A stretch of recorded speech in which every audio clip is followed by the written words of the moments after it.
আচ্ছা, আমরা যেটা বের করবো সেটা হচ্ছে গিয়ে মোল সংখ্যা সেটা এই যে আমাদের হচ্ছে কি হাইড্রোজেন যেটা বলা আছে কার্বন স্কয়ার 12 গ্রাম কার্বন অ্যাভোগাড্রো সংখ্যক পরমাণু থাকে এই সংখ্যাটাকে মূলত মোল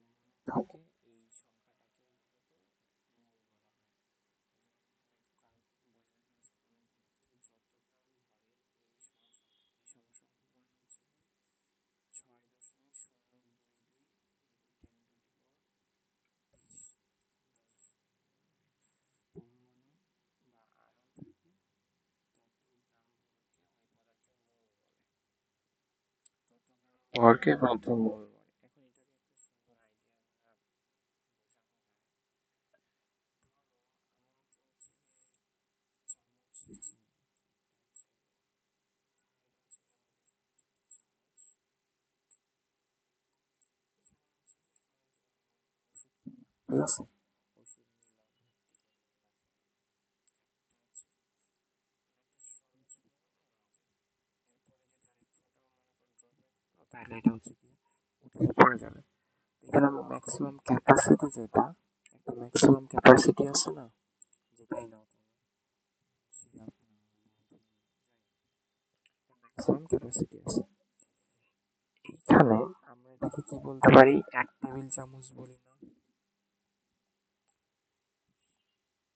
চামচ বলি। এখন 1 টেবিল চামচটাকে আমরা ধরলাম 1 মোল। এখানে আমাদের যে জিনিসটা নিলাম, ধরো হচ্ছে কি আমরা মধু নিচ্ছি, মধুর একটা ওয়েট আছে,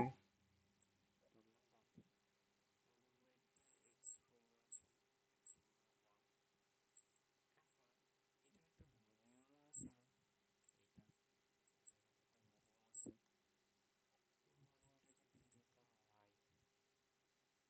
বুঝলাম, এখানে একটা ম্যাক্সিমাম ভলিউম আছে, একটা ম্যাক্সিমাম ওয়েট আছে। এখানে বেশি হইতে হইলে কি হবে, হইলে হচ্ছে উতলা হয়ে যাবে, মানে ড্রপ পড়া শুরু হবে। এখন এই ম্যাক্সিমাম ওয়েটটাকে যে পরিমাণটা কন্ট্রোল করতে পারে এটাকে হচ্ছে কি আণবিক ভর বলা হয়। ভর, এই ম্যাক্সিমাম যে পরিমাণ ওয়েটটা নিতে পারে, যার পরে যদি আর একটা নেওয়া হয় সেটাকে আমরা বলতে পারি আণবিক ভর। একইভাবে যে ম্যাক্সিমাম আয়তনটা থাকে সেটাকে বলা হয় হচ্ছে গিয়ে মোলার আয়তন বা মোলার আয়তন বলা হয়। এখন এখানে নির্দিষ্ট ভ্যালু আছে, আয়তনটা সবার জন্য ফিক্সড, কারণ এখানে চামচের সাইজ অলওয়েজ ফিক্সড থাকে, এটা কোনো ভ্যারি করে না। তো 0 ডিগ্রি সেলসিয়াস তাপমাত্রায় 180 চাপে এটার ভ্যালু হচ্ছে গিয়ে 22.4 লিটার। এখন তুমি আবার এটাকে আসলে এটা আমি চামচটা বোঝানোর অর্থে বলছি, এখানে তাই বলে যে তুমি এখন বলবে যে ভাই 1 চামচের মধ্যে 1 লিটার তো হওয়া সম্ভব না, ব্যাপারটা এমন না, এটা বোঝানোর জন্য বলছি চামচকে, ঠিক আছে।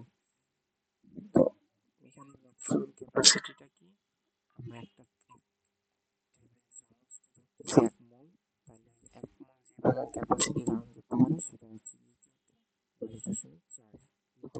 আণবিক ভরটা ভ্যারি করে হচ্ছে কি দিচ্ছি, যেমন মধুর জন্য ধরতে পারো 1 রকমের ভর পাবো, মধুর ডেন্সিটি বেশি। তুমি ধরো এখানে পানি নাও, তাহলে পানির জন্য মধুর জন্য ভর পাইতে 10 গ্রাম, পানির জন্য পাবে 8 গ্রাম। তুমি 7 আপ বা অন্য কিছু নাও, তাহলে এটার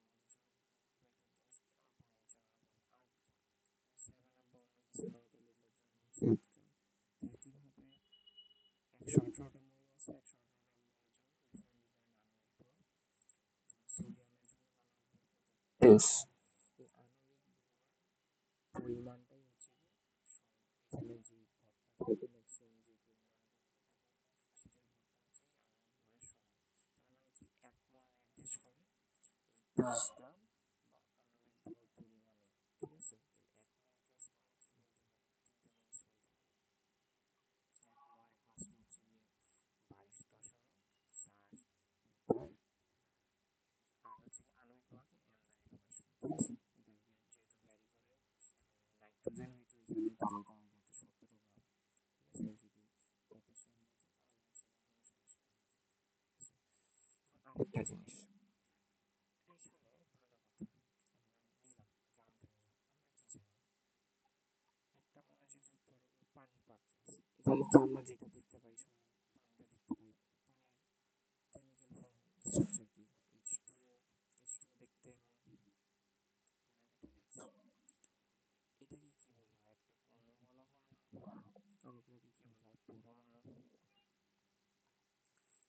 শুরু, একটা হচ্ছে বেসিক স্ট্রাকচার করতে শুরু হয়, পরমাণু থেকে শুরু হয়। তো এই 1 টেবিল চামচ বা 1 মোলের সমান পরমাণু সংখ্যাটা হচ্ছে কি অ্যাভোগাড্রো সংখ্যার সমান।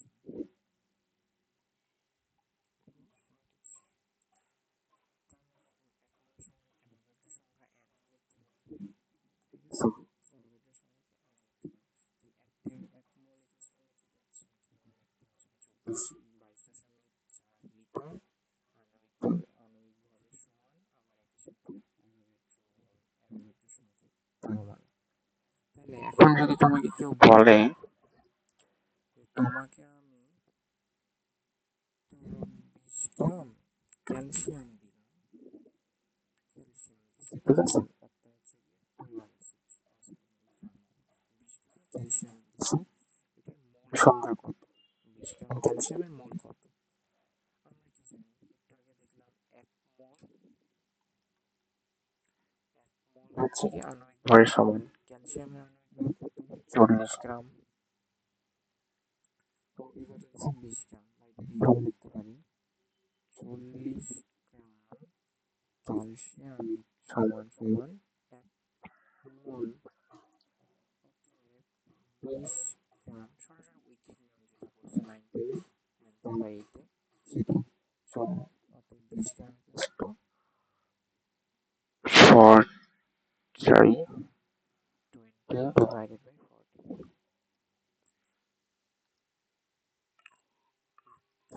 মোল, এটা হচ্ছে 20/40, তাহলে কত হয় 0.5 মোল, কারণ 40 গ্রামের হাফ হচ্ছে কি 20, তার মানে অবশ্যই 40 গ্রাম যদি 1 মোলকে নির্দেশ করে, 20 গ্রাম তাহলে 1 মোলের হাফকে নির্দেশ করবে।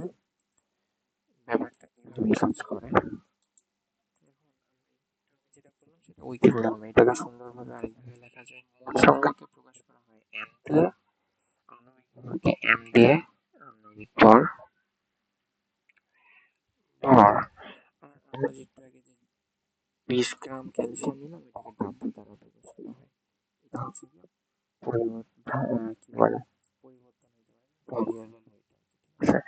এখন সুন্দরভাবে খেয়াল করলে দেখবা উপরে লিখছিলাম 20 গ্রাম, নিচে লিখছিলাম বা আণবিক ভর, এখানে সুন্দর সূত্র হয়ে গেল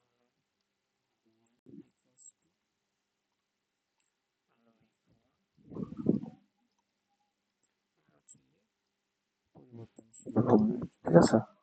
একইভাবে তোমাকে যদি বলতো 11.2 লিটারের জন্য আয়তন মৌলিক সংখ্যা কত,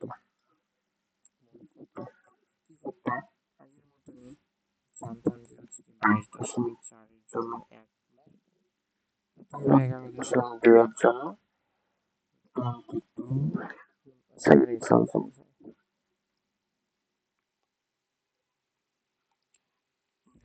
0.2/20, একইভাবে 0.5 মোল, ঠিক আছে, 0.5 মোল। এটাও লেখা যায় না যে সরি v/22, এখানে হচ্ছে ভ্যারিয়েবল আয়তন, ঠিক আছে, আয়তন। তারপরে কি আছে, তারপরে হচ্ছে গিয়ে এটা গেল, আরেকটা কি করছিলাম, আরেকটা করছিলাম হচ্ছে অ্যাভোগাড্রো সংখ্যক। অ্যাভোগাড্রো সংখ্যক কি, 0.23 জন্য 1 মোল পাইতাম। এখন তোমাকে যদি বলে আচ্ছা একটু ওয়েট,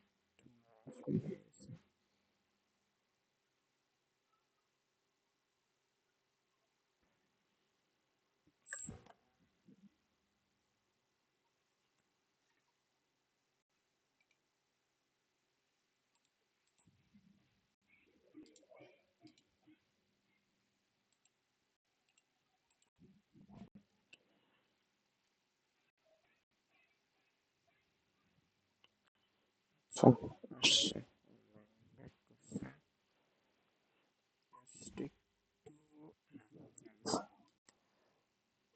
অ্যাভোগাড্রো সংখ্যাটা নির্দেশ করে 1 মোল, তাহলে এখানে যদি তোমাকে বলে একটু পরমাণুর জন্য কি পরিমাণ মোল হবে, কি করবে, আগের মতোই পরে থাকবে একটি পরমাণু বা 10 ধরা গেছে 10টি পরমাণুর জন্য 0.2 দিয়ে 10^26 সম্পূর্ণ জিনিসটা কেমন সেম হয়ে যাচ্ছে না আগের মতো। এটার জন্য আমরা লিখতে পারি n equals to 10 sorry n by n পরবর্তী সংখ্যা এটা হচ্ছে যে কোনো পরমাণুর নাম্বার। এখন আসল একটা জিনিস খেয়াল করে দেখো যে n equals to আমরা কি কি পাইলাম, একটা পাইলাম W/m, একটা পাইলাম P/22.4, একটা পাইলাম তিনটাকে একসাথে লেখা যায় না, W/m equals to n equals to V/22.4। একটা জিনিস খেয়াল করবো, এগুলো সবগুলাই হচ্ছে যে প্রমাণ তাপমাত্রা, স্ট্যান্ডার্ড টেম্পারেচার এন্ড প্রেসার। সেটা কত সেলসিয়াস বা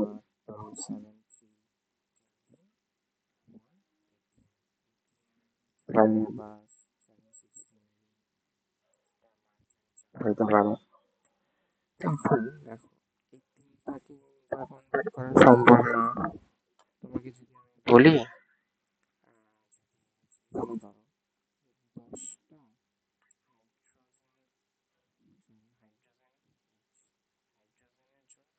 কি পরিমাণ ভর পাবা। হাইড্রোজেনের আণবিক ভর জানি, হাইড্রোজেন অণু 2, অ্যাভোগাড্রো সংখ্যা জানি। আমরা যে প্রথম থেকে ব্যবহার করে এই 10টি অণুর জন্য ভর বের করতে পারি না,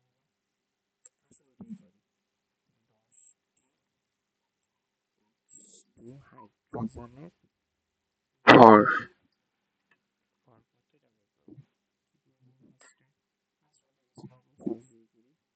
যে পরের এখানে কি লিখছে 10 আমাদের ওয়েট লিখতে হবে weight by m by n, তাহলে equals to n to m by n। ভালো করে জাস্ট বসাও, তাহলে যেটা হবে সেটাই आंसर। কত ছিল 10 ব্যক্তি সংখ্যা 23 ছিল আণবিক হাইড্রোজেন গ্যাসের আণবিক ভর 2, কিন্তু হাইড্রোজেন অণু যখন বলবে তখন সরি হাইড্রোজেন পরমাণু যখন বলবে তখন এটা বুঝছো আশা করি, বের করতে পারো করে নিলাম কঠিন না। বাড়ি যা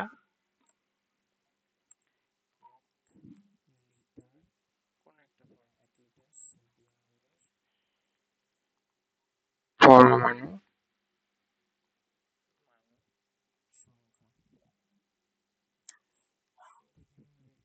পরমাণু সংখ্যা 1 লিটার সোডিয়ামের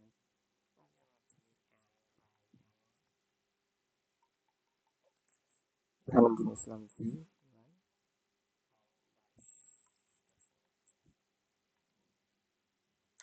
22.4। এর ভ্যালু কত বসাবো 1 বসাবো, অ্যাভোগাড্রো সংখ্যা অ্যাভোগাড্রো সংখ্যাটা থেকে মনে এখানে জাস্ট এটা বসাই দিব ক্যালকুলেট করে। এখন আসো কিছু এখন বলছে যে এটা যে 500টি স্যার এত গ্রাম খরচ হয়, প্রতিটি স্বাক্ষরে কয়টি কার্বন পরমাণু খরচ হয়। কি বের করতে বলছে পরমাণু, পরমাণু মানে n বের করতে বলছে, ওয়েট দেওয়া আছে, ভর মানে ডাব্লিউ, ঠিক আছে, এত গ্রাম খরচ হয় 500টি স্বাক্ষর, প্রতিটি স্বাক্ষরে মানে একটা স্বাক্ষরের জন্য কি পরিমাণ খরচ হয়। 500টি স্বাক্ষরের জন্য খরচ হয়েছে আমাদের 55.6 মিলিগ্রাম। স্বাক্ষরের জন্য বের করে নিই 55.6 divided by 5, তাহলে এটাকে ভাগ দিলে কত আসে দেখো,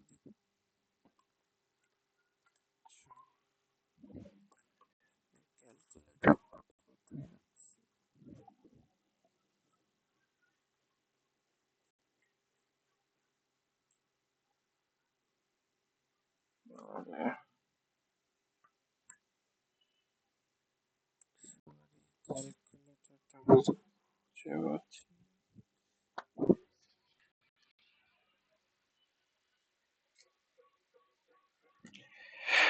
আচ্ছা, 55.6 divided by 500,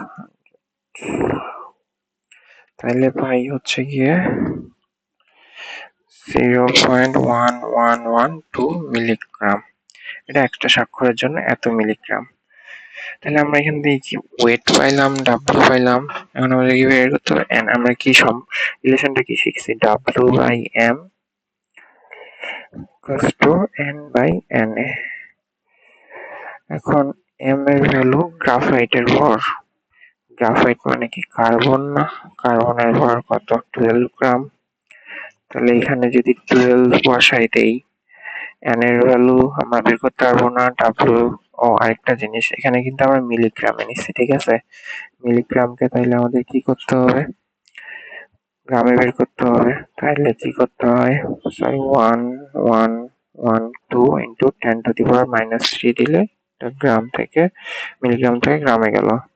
কার্বনের ভর 12 আর অ্যাভোগাড্রো সংখ্যা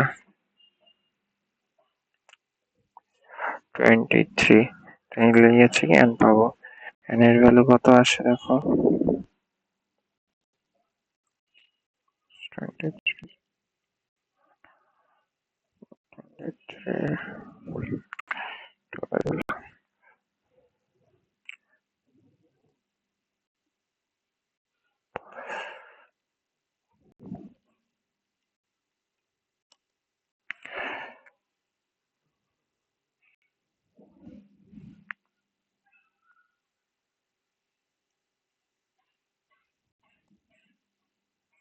ক্যালকুলেট করে যত আসে আর কি সেটাই অ্যাভোগাড্রো সংখ্যক, সেটাই হচ্ছে গিয়ে পরমাণু সংখ্যা 5। আমার যেটা আসছে 5.58 10⁻18t। একটা জিনিস মনে করবো, এখানে আমরা কি পরমাণু সংখ্যা বের করতেছি, ওই জন্য টি লিখছি। ওকে, এখন আসে আরেকটা লাস্ট ম্যাথ এই টপিকের। এখানে দেখো 27 ডিগ্রি, এত ডিগ্রি চাপ, এত আয়তন। আমি কি পড়ার সময় বলছি না যে প্রমাণ তাপমাত্রায় মানে 0°C 180 বা 760 মিলিমিটার মার্কারি চাপে, কিন্তু এখানে তো দেওয়া নাই। ঠিক আছে, তাহলে আমাদের কি সূত্র ইউজ করতে হবে? তোমরা হচ্ছে গিয়ে আদর্শ গ্যাস চ্যাপ্টার একটা শিখে আসো, PV by T equals to 1 আরে তো 2 এখানে আমরা এটা হচ্ছে কি আদর্শ অবস্থায়, তাহলে এটা ধরতে পারি 760, টেম্পারেচার 273। আরেকটা এখানে সবসময় ক্যালভিন হিসাব করতে হয়। 27 ডিগ্রি মানে হচ্ছে কি 273 প্লাস 30, আর প্রেশার তো দেওয়া ছিল কত? 750। আমাদেরকে ভি2 বের করতে, সরি, ভি2 দেওয়া ছিল 10 ml। আমরা এখন ভি1 বের করবো, আদর্শ তাপমাত্রায় আয়তন কত এটা বের করবো। তাহলে ভি1 ইকুয়ালস টু কি হবে? P2 V2 T1 V2 P1। তাহলে এটা বসাই দিলে অ্যান্সার আসে 75 into 10 to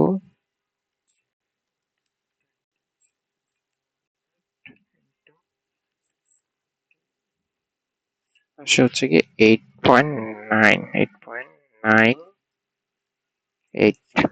এটা কি আসছে? ml এ আসছে। আমরা কি ml এ শিখছি ম্যাথ? আমরা শিখছি লিটারে। V by 22.4 litre equals to n by na। যেটা করতে পারি, লিটারকে মিলিলিটার নিলেই হয়ে গেল। এটা into 10⁻23, 8.98 into na equals to n। এখানে n এর ভ্যালু ক্যালকুলেট করে বের করবা, এটাই হচ্ছে গিয়ে অ্যান্সার। তোমার যদি আর কিছু প্রবলেম থাকে তাও বলিও, এরপরে প্রবলেম সলভ করা যাবে। এখন মোটামুটি জিনিসটা বুঝছো কিভাবে আসছে আশা করি। আচ্ছা।